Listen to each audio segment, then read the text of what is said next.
बहुत पुरानी कहावत है कि जैसा आप कर्म करोगे वैसा ही फल पाओगे। इस बात में कितनी सच्चाई है, शायद इसका जवाब हम किसी के पास नहीं होगा, क्योंकि हमने कभी प्रयोग करके देखा ही नहीं। लेकिन क्या हो कि यदि आपको किसी प्रयोग के माध्यम से इस चीज का पता चल जाए कि कर्म फल कैसे मिलता है और कर्म कैसे काम करता है, तो आपके सारे सवाल, सारे डाउट्स खत्म हो जाएंगे। क्योंकि बिना प्रयोग किए इंसान की बुद्धि किसी भी चीज पर पूर्ण रूप से विश्वास नहीं कर सकती, और यदि वो ऐसा करता है तो वो अंधविश्वासी कहलाता है। आज की जो बौद्ध कहानी मैं आपको सुनाने वाला हूँ, इसके अंदर आपको कर्म का एक ऐसा विज्ञान पता चलेगा कि उसके बाद आपके सारे सवाल खत्म हो जाएंगे। आप इस बात पर विश्वास करने लग जाओगे कि हाँ, कर्म का फल मिलता है। कहानियां जो आपको ज्ञान देती है, इसलिए कहानियों को पूरा जरूर सुने, क्योंकि अधूरा ज्ञान अज्ञानता से भी खतरनाक होता है। चलिए शुरू करते हैं। बहुत पुरानी बात है, एक जंगल के अंदर एक कुटिया में गुरु और शिष्य रहा करते थे। गुरु काफी उम्रदराज थे, उनकी उम्र काफी हो गई थी, लेकिन शिष्य अभी एकदम जवान था। उसकी उम्र तकरीबन 20 से 25 साल थी। गुरु बहुत बड़े आत्मज्ञानी थे। जब वो ध्यान करने बैठते थे तो 2-2, 3-3 दिन तक ध्यान ही किया करते थे, और वो ध्यान के अंदर इस चीज का पता लगा देते थे कि आने वाले भविष्य में क्या होने वाला है। एक दिन गुरु ऐसे ही ध्यान कर रहे थे और उन्हें ध्यान के अंदर पता चलता है कि उनका एक शिष्य आने वाले 8वें दिन जिसकी मृत्यु होने वाली है। गुरु को जब इस चीज का पता चला तो उसे बहुत दुख हुआ, और वो उस शिष्य को अपने पास बुलाते हैं और कहते हैं कि तुम्हें घर से आए काफी दिन हो चुके हैं और तुम अपने घर भी नहीं गए। मैं चाहता हूं कि तुम 7-8 दिन अपने घर रहकर आ जाओ, लेकिन हाँ, एक बात का पूर्ण रूप से ध्यान रखना कि 8वें दिन की शाम तक तुम्हें यहाँ आश्रम में वापस आना है। जब शिष्य ने यह बात सुनी, शिष्य मुस्कुराया और बोला, कहा गुरुजी, मेरा मन भी काफी दिनों से मेरे घर जाने का कर रहा था। आपने मेरे मुंह की बात छीन ली। मैं अभी थोड़ी ही देर में अपने घर के लिए निकल जाता हूँ। यह कहकर शिष्य अपने घर जाने की तैयारी करने लगता है और अपने कपड़े लत्ते और अपने जूते पहनकर तैयार हो जाता है। जब वो घर की तरफ निकलता है, उससे पहले वो गुरु को कहता है कि गुरुजी, आपकी उम्र काफी हो चुकी है, अब आप ज्यादा काम ना किया करो। जब कोई काम रह जाएगा तो मैं वापस आके कर दूंगा, लेकिन आप ज्यादा तकलीफ मत देखना। ये कहकर शिष्य अपने घर की ओर निकल जाता है, ये बिना देखे कि गुरु की आंखों में अपने शिष्य को खोने का कितना दर्द है।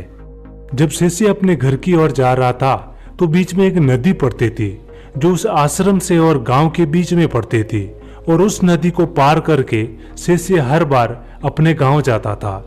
इसीलिए वो नाव का इंतजार करने के लिए नदी किनारे वहीं पर बैठ जाता है। काफी देर होने के बाद भी वहां पर कोई भी नाव वाला नहीं आता है, तो शिष्य वहीं पर टहलने लगता है। तभी वो देखता है कि वहां पर एक बड़ी सी चींटियों का बिल है, जो कि बिल्कुल नदी के किनारे था। चींटियां अपने घर को खोदने का काम कर रही थी, और ये देखकर शिष्य को बड़ा आनंद आ रहा था। वो थोड़ी देर बैठकर उन चींटियों को देखने लगता है। तभी उसे एक तरफ नजर पड़ती है और दिखाई देता है कि नदी का पानी धीरे धीरे बढ़ रहा है। शिष्य को इस चीज का पता चलता है कि थोड़ी देर में ही ये पानी बहुत ज्यादा बढ़ जाएगा और सारी चींटियां मारी जाएगी। इसीलिए शिष्य एक तरकीब लगाता है और उन चींटियों के घर को सुरक्षित करने का काम करना शुरू कर देता है। वो चींटियों के घर को ऐसा कलाकृत तरीके से बनाता है कि वहां पर पानी आ ही नहीं सकता। नदी का पानी आता तो वहां पर बीच में एक छेद भी रख देता है, ताकि नदी का पानी भरने के बाद भी बिना चींटी को नुकसान पहुंचाए वो पानी उन बिल से वापस निकल जाता है। ये करने के बाद शिष्य अपने मन में बहुत आनंदित होता है कि आज मैंने इतनी सारी चींटियों की जान बचाई। लेकिन थोड़ी देर में ये इस बात को भूल जाता है और एक नाव वाला आता है, और उस नाव में बैठकर वो अपने घर की ओर निकल जाता है। घर में वो 7-8 दिन अपने माँ बाप और अपने रिश्तेदारों से मिलता है, लेकिन 7 दिन कब निकल गए शिष्य को पता भी नहीं चलता है। 8वें दिन की सुबह जब शिष्य को इस दिन का ध्यान आता है कि आज तो 8वां दिन है और आज शाम तक तो गुरुजी ने मुझे वापस आश्रम में बुलाया है, उसके बाद शिष्य अपने आश्रम जाने की तैयारी तेज कर देता है और वापस अपने कपड़े लत्ते और नहा धोकर तैयार हो जाता है। लेकिन जब वो घर के लिए निकलता है तो काफी देर हो जाती है। इधर गुरुजी उस शिष्य को ताक रहे थे कि आज 8वां दिन है और यदि आज शिष्य नहीं आया तो मैं शिष्य को आखिरी बार देख भी नहीं पाऊंगा। ये सोचते हुए गुरुजी उसी रास्ते को ताकते हुए वहीं पर बैठ जाते हैं। लेकिन थोड़ी देर में वहां पर अंधेरा पड़ जाता है। अब तो गुरुजी को लगने लगा कि अब तो शिष्य नहीं आएगा और शायद उसकी तबीयत खराब हुई और हो सकता है उसकी मौत भी हो चुकी होगी, इसलिए शायद वो नहीं आया।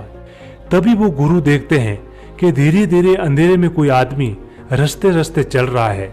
गुरुजी को विश्वास तो नहीं हुआ, लेकिन जब वो जाकर वहां पर देखते हैं तो वो उन्हीं का शिष्य होता है। गुरुजी एकदम से उस शिष्य को अपने गले लगा लेते हैं और धीरे से अपनी आंखों में आंसू लिए अपने शिष्य को कहते हैं कि तुमने इतनी देर कहाँ लगा दी, मैं तेरा इंतजार कितनी देर से कर रहा हूँ। तभी शिष्य कहता है, गुरुजी मैं बहुत दिनों बाद गांव गया था, लेकिन 7-8 दिन कब निकल गए मुझे पता ही नहीं चला, और जब आपकी बात मुझे याद आई तो मैं तुरंत ही शीघ्र ही अपने घर से आश्रम की ओर निकल पड़ा। अब गुरुजी शिष्य को जिंदा देखकर काफी अचंभित थे। उन्होंने सोचा कि मेरे ध्यान में आई हुई भविष्यवाणी आखिर गलत कैसे हो सकती है। तभी गुरुजी को शिष्य पर शक होता है और वो पूछते हैं कि जब तू यहाँ से गांव निकला तब से लेकर आज तक की मुझे सारी बातें विस्तार से बताओ। तब वो शिष्य अपने गुरु को वो चींटियां वाली कहानी सुनाता है और गुरु को सारी बातें समझ में आ जाती है। गुरु समझ जाते हैं कि वही एक अच्छे कर्म थे शिष्य को जो आगे जिंदगी जीने के लिए इसकी जिंदगी को लंबी कर दी। क्योंकि गुरुजी को पता था कि कितने भी बड़े चाहे कर्म कर लो, लेकिन कर्म को टाला नहीं जा सकता। कर्म अपना काम करते ही रहते हैं। लेकिन आखिर शिष्य निस्वार्थ भाव से उस चींटियों की सेवा करके अपनी जिंदगी को लंबा कर चुका है। और तभी अचानक ही गुरु के मुख से एक बात निकल जाती है कि कर्मा लौट कर आता है। और शिष्य जब ये बात सुनता है तो उसे कुछ भी बात समझ नहीं आती और वो अपने गुरुजी से वापस पूछता है कि गुरुजी आपने ये क्या कहा। गुरुजी बात को टालने की कोशिश कर रहे थे, लेकिन शिष्य हट पकड़ लेता है कि मुझे आखिर बताओ क्या बात है। उसकी मौत का पता चला, वो बात सारी शिष्य को बता देते हैं और शिष्य ये बात सुनकर गुरुजी पर काफी नाराज होता है। शिष्य कहता है, गुरुजी ये तो मैंने जाने अनजाने में मदद कर दी, इसलिए मेरी जान बच गई। यदि मैं उन चींटियों की मदद नहीं करता तो मैं तो आज मारा जाता। लेकिन आपने ये बात मुझे पहले क्यों नहीं बताई? यदि मुझे ये बात आप पहले बता देते तो मैं कोई भी अच्छा काम करके अपनी जान बचा सकता था। शिष्य बड़ा नाराज होकर गुरुजी से बोलना बंद कर देता है। तभी गुरुजी अपने शिष्य को पास में बैठाकर सारी बात बताते हैं। उसे कहते हैं कि देखो, कर्म वो होते हैं जो निस्वार्थ भाव से किया जाता है। यदि हम फल की इच्छा करके कोई कर्म करेंगे तो वो कर्म नहीं होता। क्योंकि तुमने चींटियों की मदद करके वो बात भूल गया, इसीलिए वो चींटियों का फल तुझे वापस मिल गया। यदि तुम चींटियों की मदद करने के बाद इस चीज को हमेशा याद रखते और कहते कि मैंने वहां पर भलाई की थी, इसलिए मेरे साथ अच्छा होगा, तो तुझे उस चींटियों का फल कभी नहीं मिलता। जो निस्वार्थ भाव से किया जाता है वही असली कर्म होता है। उसके बाद शिष्य को सारी बात समझ आ जाती है। दोस्तों, हम भी देखते हैं कि आसपास के लोग जब दान पुण्य करते हैं, मंदिरों में करो या कहीं पे भी करो, तो अपना नाम लिखवाते हैं। और आज की तारीख में तो एक नया ट्रेंड आ चुका है, हर आदमी वीडियो बनाता है और कहता है कि मैंने वहां पर इतना दान किया। दोस्तों, ऐसे कर्म का कभी भी फल नहीं मिलता है। फल उसी का मिलता है जो आप निस्वार्थ भाव से करते हो। क्योंकि श्री कृष्ण ने कहा है कि कर्म कर दो और फल की इच्छा मत करो। यदि तुम उसके पीछे फल की इच्छा करोगे तो तुम्हारा लोभ जुट जाएगा। ऐसे कर्म कभी काम नहीं आते।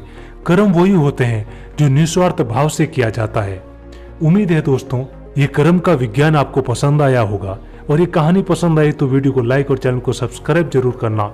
मिलते हैं अगली कहानी में, तब तक के लिए अपना ख्याल रखें।